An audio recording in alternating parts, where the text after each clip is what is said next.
Olá, estamos começando mais um programa Nossa Gente aqui pela sua TV Câmara e desta vez para terminar o ano num programa de visita. Estamos visitando o poeta e professor Edônio Alves, que depois de 11 anos, tudo bem, Edônio? Tudo bem. Depois de 11 anos, sem lançar nenhum livro, este semestre terminou 2015 lançando 2. Este aqui, A Esfera como Metáfora, que já foi lançado há poucos dias no Rio de Janeiro, né? E há poucos meses também, no mês passado, outubro, novembro, teve esse outro aqui, né? O Desconcerto das Coisas, que foi um lançamento da Energisa, muito badalado, todo mundo acompanhou. Edônio, mas antes de mais nada, o que eu queria saber é o seguinte: a gente vai falar dos livros, vamos fazer aqui até uma história de vida. Mas o Edônio, interessante, professor, poeta, jornalista, músico, tá aqui, violão, toca pandeiro, bateria. E como é que acha tempo para ler esses livros todinho, que a gente tá aqui na biblioteca dele? Dá tempo para ler esses livros todos, Edônio? Pois é, Ademilson. Primeiro, obrigado aí pelo convite, pela visita, né? Na verdade, uma dessas coisas, ou quase todas, são sacrificadas, né? Você acaba fazendo uma melhor do que outra, né? Porque não dá tempo você dedicar o mesmo tempo a todas essas atividades. Mas assim, como todas fazem parte das minhas formas de expressão, né? Pessoal, e algumas delas como ofício profissional, eu acabo tendo que fazer todas, né? Então, o que eu posso dizer é que sempre eu tenho que arranjar tempo para todas essas atividades e, além disso, ainda arranjar tempo para a nossa boemia, né? Nós nos encontramos muito em mesas de bar. Mas é o seguinte, eu também falei a coisa dos livros da biblioteca para registrar que a gente está na casa de Edônio, mais precisamente na biblioteca, né? Aqui é o local de trabalho, de produção, né? Exatamente. Então, vamos para a produção. Vamos lá. Você já lançou no Rio de Janeiro A Esfera como Metáfora, né? Final do ano, do mês passado, e agora está lançando, esses dias está lançando em João Pessoa. Mais um de poesia? Não, na verdade, o Esfera como Metáfora é o resultado da minha pesquisa de doutorado, da área de pesquisa com a qual eu trabalho, que é a relação entre literatura e jornalismo. E dentro dessa relação literatura e jornalismo, eu trabalho o esporte, mais particularmente o futebol. Porque eu também sou professor de jornalismo esportivo, né? E também sou cronista esportivo, trabalho com esporte também. Então isso aí, na verdade, esse último aí, que foi editado por uma editora do Rio de Janeiro, é o resultado dos meus quase 5 anos de pesquisa para a tese de doutorado, que sai agora e que tanto tem a ver com literatura, quanto com jornalismo, quanto com futebol. Eu sei. Agora, já que você... eu vou deixar então a poesia mais para frente, já que a gente começou aqui com a Esfera, que não é poesia, né? Sim. Vamos mostrar aqui também os seus outros livros. Quais são também os que não são poesia aqui? Bom, aqui, esse aqui é de contos, né? Que é uma experiência... Contos. E os dois são de poesias, esses dois aqui. Deixa junto com poesia, os contos. Exatamente. E esses 3 aqui, e esses 2 aqui? São de poesia, são os primeiros lá atrás, né? Década de 90.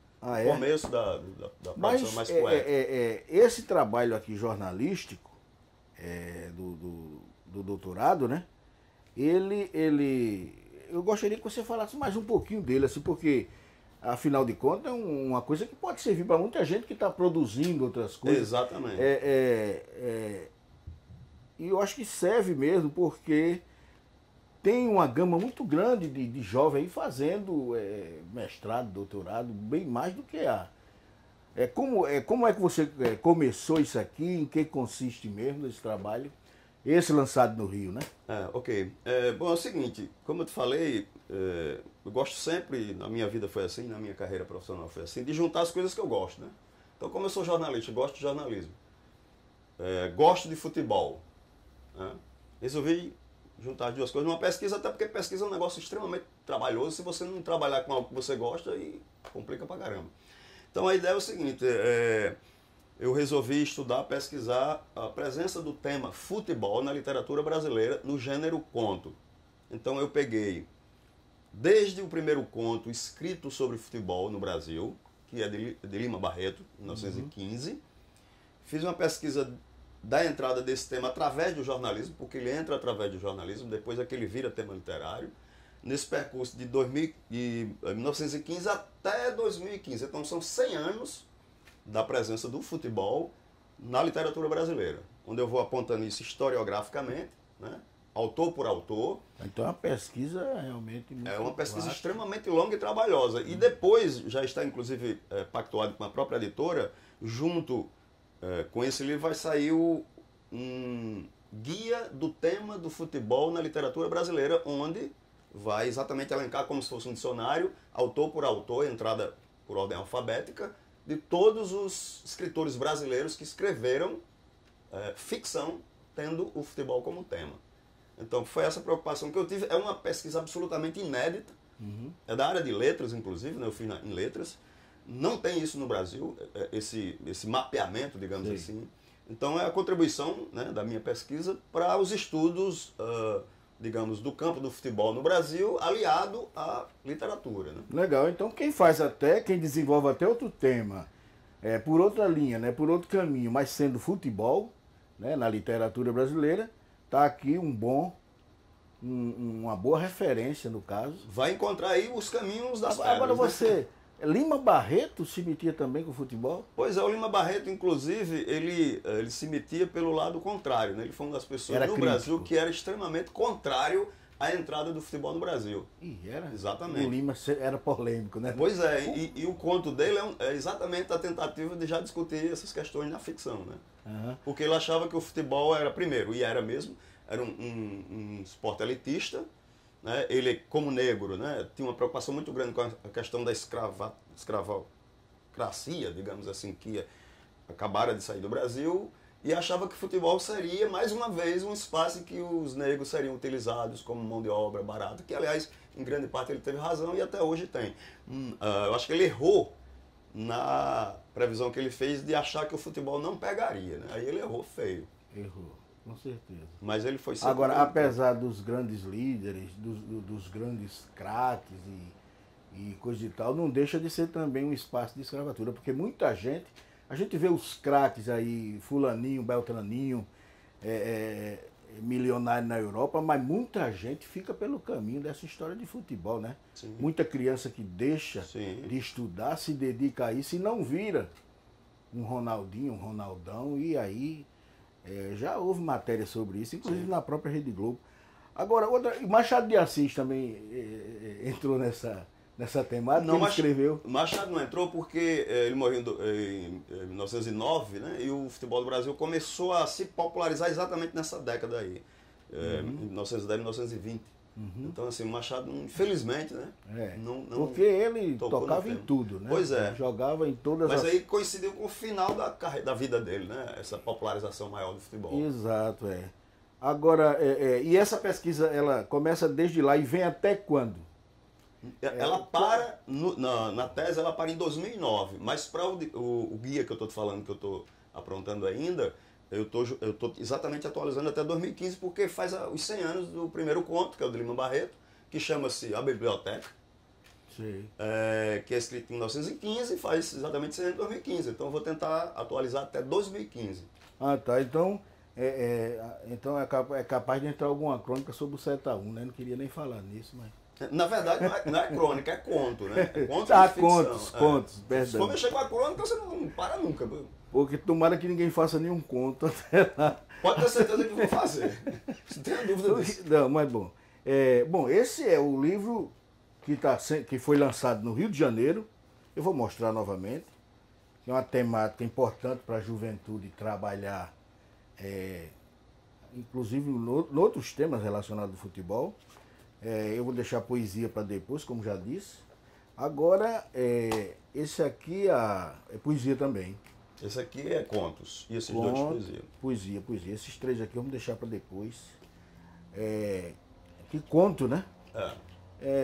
Essa literatura aqui é uma literatura, Edônio, que, já que você trabalha muito com isso aqui, que tem se expandido muito principalmente junto ao jovem. A gente nota hoje os concursos de contos e tal, isso está evoluindo bastante. Como é que você vê? Esse você fez em que ano? Esse é de 2004. E também o Mariano trabalha muito com isso.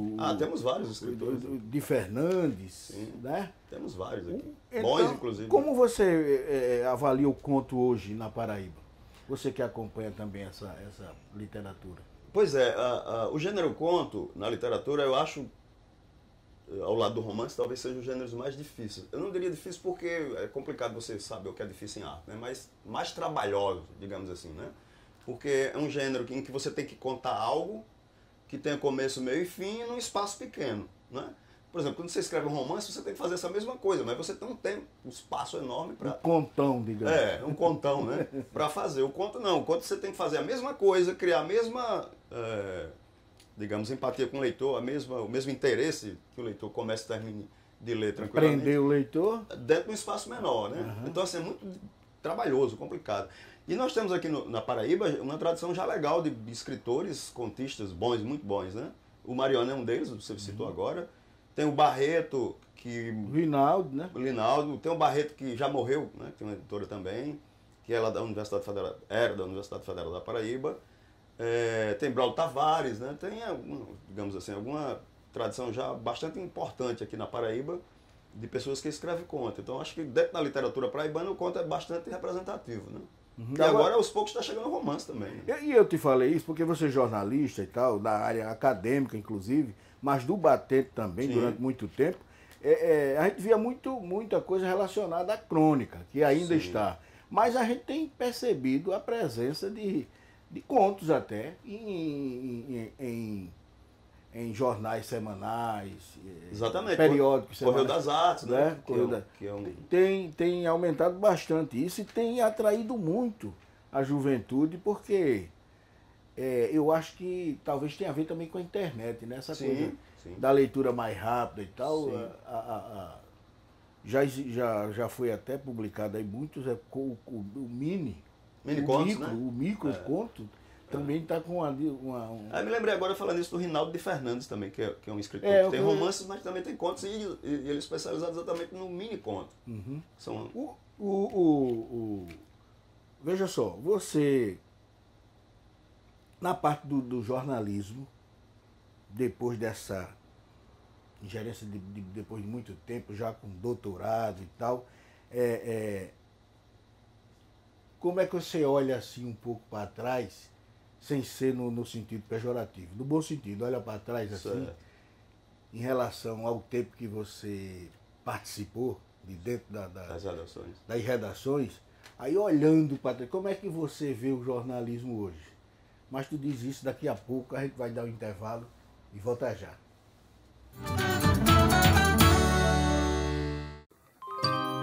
Essa é a nossa história. São lugares e monumentos para serem admirados. Vamos defender nosso patrimônio e manter essa memória viva. Essa é a nossa cidade. São praias e espaços verdes para curtir a natureza. Com a Câmara Municipal, vamos cuidar e preservar nossas belas paisagens. Se João Pessoa é o seu lugar, junte-se a nós. E vamos espalhar cuidados por aí. João Pessoa é o nosso lugar e a gente cuida.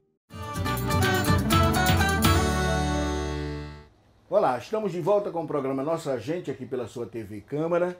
Como disse no começo, um programa de visita ao poeta, professor, escritor Edônio Alves.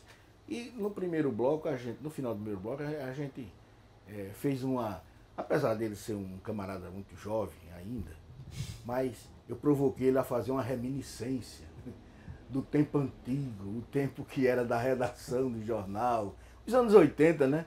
Nos tempos de Cazuza. Como porque eu provoquei também, porque você é da universidade e a internet, a chegada da internet, do computador, provocou transformações que provocava em 100 anos. Sim. Ela fez em 10 anos. Sim. Como é que você está olhando ali por cima da mata do buraquinho? A imprensa hoje, como é que, em relação àquele período que você participava do lado de lá da Mata do Buraquinho e não na universidade? Pois é, primeiro eu gostaria de dizer que nós somos da mesma geração, Exato. Né? Inclusive trabalhamos juntos em jornal. Mas eu quero ouvir a sua opinião. Eu sei, mas só para colocar nessa história de ser novinho... As suas impressões. Ok. Bom, então é o seguinte, como você falou, desse período em que eu trabalhava, em que trabalhamos juntos, inclusive, em jornal, trabalhávamos em editoria de política, né? Dos anos 80, final dos anos 80, dos anos 90 para cá, houve mudanças muito radicais em termos de tecnologia da comunicação, né? E isso impactou, evidentemente, a profissão e, evidentemente, o resultado, né, de como o jornalismo trabalha e opera. Eu acho o seguinte, hoje eu vejo o jornalismo, pegando o caso da Paraíba, mas claro que a gente pode estender para o Brasil inteiro, um espaço em que nós temos uma geração, né, ou já talvez 2 gerações, trabalhando depois dessas modificações que eu falei, cujo impacto foi, para mim, na minha opinião, uma melhoria na qualidade da quantidade de informação, né? Isso é inegável. Então, assim, coisas que a gente precisava pesquisar, passar tempo, um tempo enorme, né, atrás das pautas, das matérias, na apuração, na checagem, etc. Hoje você tem mecanismo de fazer isso muito mais rápido. As universidades, de alguma maneira, também incorporaram isso e passaram para os alunos. Você tem uma geração que já sai das universidades muito mais instrumentalizada. Então, assim, isso na ponta redunda num jornalismo muito mais ágil, muito mais informativo, né? Por outro lado, como tudo no mundo tem um lado bom e um lado ruim, né? Eu percebo que falta nesse tipo de jornalismo, né, praticado por essas gerações, algo que eu acho que é fundamental no jornalismo, e principalmente no jornalismo impresso, que inclusive muitos dizem que vai acabar, né, em função das novas plataformas, né? Que é o seguinte, a ideia de que o jornalismo ele tem que sair do factual, né, apenas, ou seja, ele tem que sair da informação para o conhecimento. Então, você tem que pegar a matéria jornalística e transformá-la, contextualizá-la, qualificá-la de tal maneira que quando você pega um jornal impresso, estou citando o caso do jornal impresso, você não tem apenas os fatos, porque os fatos você já tem em todos os outros meios, né? Na internet, no Twitter, no celular, onde você está, a parte informativa você tem. Mas você não tem a contextualização necessária para se entender o mundo contemporâneo, que é extremamente complexo, exatamente em função também dessas novas tecnologias. Então eu acho que, se por um lado a gente tem um jornalismo informativo muito melhor, temos por outro um jornalismo menos contextualizado e menos aprofundado. E isso tem a ver para mim com exatamente essa questão das novas tecnologias, que faz com que as pessoas tenham que lidar com a informação de forma muito rápida e numa quantidade extremamente grande, né? E aí, mais uma vez, eu acho que a cultura do livro, ou a cultura linear, né, da leitura que não seja eletrônica, a passagem dessa cultura para esta cultura mais da internet, que é mais da imagem, ela deixou esse problema, eu acho que também no jornalismo, em todas as áreas, né? Mas no jornalismo isso é muito claro, me parece. É verdade, não deixa de ser uma visão, entendi muito bem e até gostei da sua avaliação, talvez até porque aproxime em termos de pensamento. Mas uma coisa também que eu notei, Doni, em relação, já que você denunciou, do nosso tempo, o computador, em termos de equipamento para se trabalhar, ele é igual a máquina de datilografia. Você senta lá e vai escrever. Mas eu não sei, essa era, da internet, ela dispersou demais as pessoas. Sim. Consequentemente, eu vejo uma categoria muito dispersa, que dá um reflexo, inclusive, nas entidades. Sim. De classe. Né? Porque, na verdade, é o seguinte, o fundo disso é que esse tipo de coisa criou uma cultura que é paradoxal, né? Que é o seguinte, ao mesmo tempo em que possibilitou aquilo que McLuhan dizia, né, da aldeia global, ou seja, todo mundo se sente junto, porque tecnicamente é possível, você estar aqui conversando com um cara do Japão, na mesma hora, cobrindo, tendo imagem em tempo real de qualquer coisa que aconteça no mundo inteiro. Do ponto de vista técnico, você está junto, né? Mas do ponto de vista existencial você está separado. Então é uma coisa que juntou e ao mesmo tempo separou. Exato. Essa questão aí, esse paradoxo da cultura, né, fundado por essa, digamos, essa nova cultura midiática, né, criou esse negócio complicadíssimo, porque ao mesmo tempo que você pode estar junto, você se separa porque você acaba se isolando, né?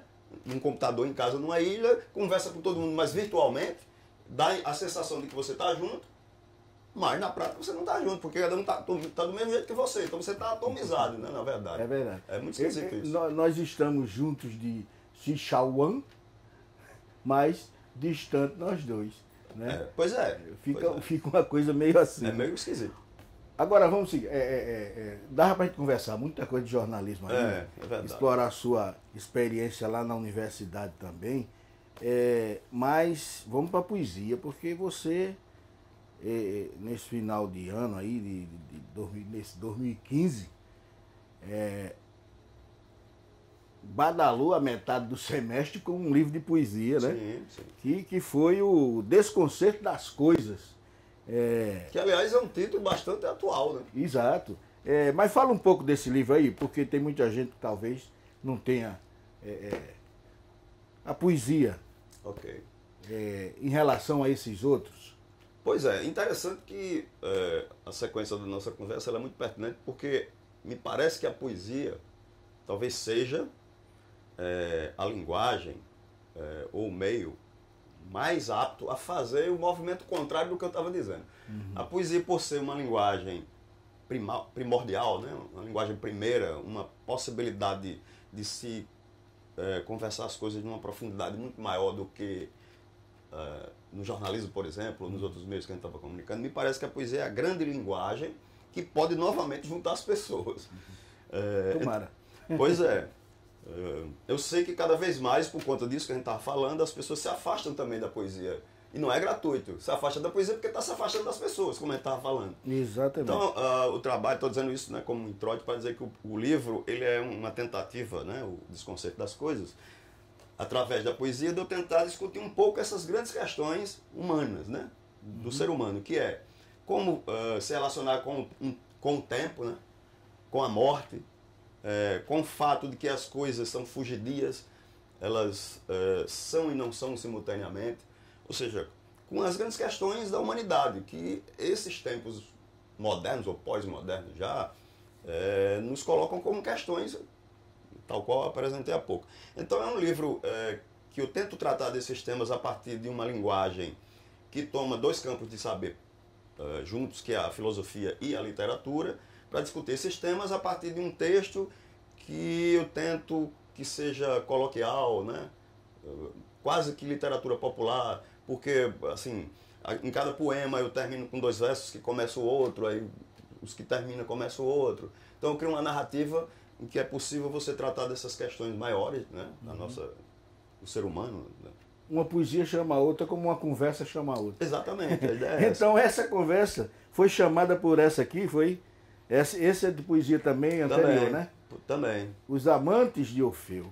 Os Amantes de Orfeu e Poemas de Rima Interior. Isso aí já é interessante porque esse livro novo do qual falamos há pouco, ele tem uma diferença em relação aos 2 anteriores, que você está com eles aí, vai mostrar depois, que é o seguinte, os 2 anteriores, nesses 2 anteriores eu trato desses mesmos temas, só que com uma linguagem extremamente mais complexa, mais, alguns diriam rebuscada, né? Mais hermética, muito mais... E aí, exatamente... Você foi vendo que é preciso simplificar. Então, exatamente. Porque você sabe que poesia ou qualquer expressão artística é estilo, né? O meu estilo é meio, assim, como é que eu diria? Sofisticado do ponto de vista da linguagem. Então, o que é que eu fiz? Eu pensei, não, vou pegar os temas, esses grandes temas que fazem parte da minha poesia desde sempre, e torná-lo mais acessível numa linguagem mais... Tentar fazer isso. Os Amantes de Orfeu, para você ter uma ideia... Por isso que o título é Os Amantes de Orfeu. A primeira parte do livro são 15 textos em que eu pego os grandes casos de amor da literatura universal. Né? Então, por exemplo, Romeu e Julieta, Capitu e Bentinho, lá de Machado de Assis, Abelardo e Heloísa, né? De toda a literatura mundial, e vou tratando, a partir desses casais, essas questões do amor na literatura universal. Tá. Você pega a poesia não para dizer, pelo que você... Pela sua própria exposição, assim, parece que você trabalha mais a poesia, não para se expor, mas para mostrar coisas do mundo, né? Sim, do universo. Claro, exatamente. É porque tem gente que trabalha mais a poesia mais para em linguagem popular, mas tu eu te amo e tu me ama. Sim, pois é, isso aí. E muita gente, e a lua tá linda, né? É. E aqui foi Esse é o de estreia, né? Esse é o de estreia. Essa Doce Alquimia. Essa Doce Alquimia. É. Aliás, capa de Pedro Osmar, viu? E é, O grande Pedro. nessa época aqui você era alquimista, né? É, porque o poeta, de alguma maneira, é um alquimista, né? Das palavras, pegar, juntar as coisas. E fazer isso que a gente está discutindo aqui, né? Daí a ideia do título. Agora é o seguinte, e hoje, o que é que você está trabalhando, além desse que já lançou? Como é? Você pretende... Claro, tem a atividade de trabalho, Sim. que aí, isso aí É o ofício, é a obrigação, digamos. Mas na literatura, o conto, a poesia, por onde tu acha que caminha mais daqui para frente? Pois é, interessante que, como você falou no começo, eu estava há 11 anos sem publicar nada, né? E agora eu publiquei um livro. E aí, quando você faz isso, você fica, e agora, né? O que é que vem daí? Primeiro você tem que dar uma descansada, né? Dar uma limpada na mente e tal. Mas assim, eu estava já me questionando em relação a isso e provavelmente meu próximo trabalho em literatura, até porque já tem alguns começos lá atrás, vai ser não na área de poesia, mas na área de ficção. Ou um romance, que é uma empreitada absolutamente complexa e trabalhosa, ou um livro de contos muito maior, mais sólido, com mais texto e tal. Então provavelmente vai ser pela ficção, né? Que é também uma área muito interessante, só que trabalhosa pra caramba, né? E você é o contista romancista mesmo, não tem jeito. Então, pelo jeito, Edônio vem aí futuramente com um contão, um romance, as noites dos bancários, sei lá. Vamos ver, né? Olha, vai dar. Edônio, a gente está terminando o programa, infelizmente. Independentemente dos livros, assim, somente de assunto que tem aqui em mente, dava para a gente fazer um bate-papo de 3 horas, 4 horas. Com certeza. O tempo já está terminando. A gente vai terminar registrando o livro que Edônio lançou há poucos dias no Rio de Janeiro e está lançando em João Pessoa, que é A Esfera como Metáfora. E a gente mostrando aqui a capa do livro novamente, eu pediria que você tenha um tempo aí para suas considerações finais, e a gente antecipadamente agradece ter nos recebido aqui. Eu gostaria primeiro de agradecer profundamente, né, ao pessoal, a vocês todos da TV Câmara, até porque todos eles são amigos meus, né, de lá. A galera que está aqui, parte eu conheço, né? E os outros eu passei a conhecer. Então são pessoas assim, da minha relação, de alguma maneira. Então agradecer isso. Elogiar o fato de estar pautando a cultura local, que é importantíssimo, inclusive para uma TV pública, né?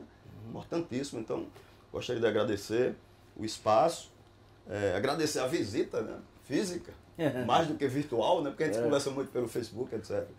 E dizer que estou sempre à disposição, né, para qualquer coisa que precisar. E dar um abraço para o pessoal de fim de ano, né? E dizer aos leitores que procurem comprar e consumir a literatura ou a arte local, né?